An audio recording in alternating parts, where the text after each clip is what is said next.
দর্শক এই মুহূর্তে বরিশাল থেকে সরাসরি যুক্ত হচ্ছেন সহকর্মী পারভেজ রাসেল। পারভেজ, বরিশাল সহ দক্ষিণাঞ্চলের আবহাওয়া পরিস্থিতি নিয়ে কি খবর আছে আপনার কাছে, আমাদের জানাবেন।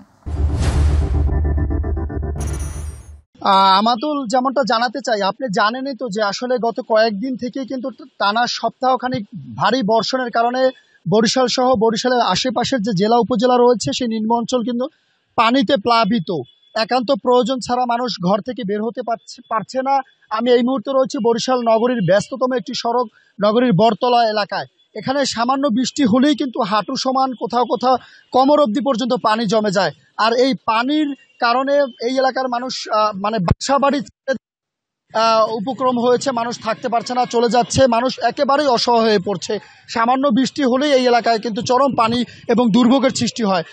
আমি কথা বলেছি আবহাওয়া অধিদপ্তরে, তারা আমাদেরকে নিশ্চিত করেছে যে গত 24 ঘন্টায় এখন পর্যন্ত মিলিমিটার বৃষ্টিপাত তারা রেকর্ড দিয়েছে এবং এই বৃষ্টির যে ধারাবাহিকতা এটা আরও দু চার দিন থাকতে পারে এবং কোথাও কোথাও ভারী বৃষ্টিপাত হওয়ার কিন্তু আশঙ্কার কথা তারা জানিয়েছেন। এই এলাকার একজন স্থায়ী বাসিন্দা আছে, একটু কথা বলতে চাই। এই বৃষ্টিতে কি পরিমাণ দুর্ভোগ আপনাদের হচ্ছে? এই বৃষ্টিতে আসলে প্রতি বছরই না এইরকম বৃষ্টিতে আমাদের দুর্ভোগ পোহাতে হচ্ছে। যেই গভর্নমেন্ট আসুক না কেন, এই বিভাগীয় কমিশনার সাহেব আসছে, উনি একটু উদ্যোগ নিয়েছিল, আবার মধ্যে থামিয়ে গেছে, আবার এই অবস্থা। এই থেকে পরিত্রাণ পাওয়ার জন্য আপনাদের মাধ্যমে এবং গভর্নমেন্টকে জানিয়ে দিতে চাই যে চিরস্থায়ী একটা বন্দোবস্ত করা দরকার, প্রয়োজন। তাহলে এখানে বাসিন্দারা বসবাস করার অনভিযোগ্য হয়ে যাবে। আরেকজনকে দেখলাম যে মোটরসাইকেল বিকল হয়ে আছে, আপনার বোধহয় পানিতে পড়ে পানির মধ্যে ডুবে গিয়েছে। মানে কি অবস্থা, এমনই কি থাকে কিনা সব সময়? আসলে হ্যাঁ, আসলে এই যে বরতলা 15 নং ওয়ার্ড, 18 নং ওয়ার্ড, 14 নং ওয়ার্ড আজকে 20 বছর যাবত এই বস্তুই চলতে আছে।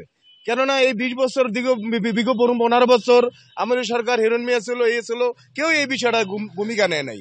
তার জন্য আমরা এই যে দেখেন, এই যে ব্যক্তি পড়ে গেছে, ঠিক আছে, এই যে ব্যক্তি পড়ে গেছে, এই অবস্থা আমরা এইভাবেই আছি যে গণ্যমান্য ব্যক্তি আছে তারা যেটা উদ্যোগ নেবেন সেই জিনিসটা করতে আছেন না।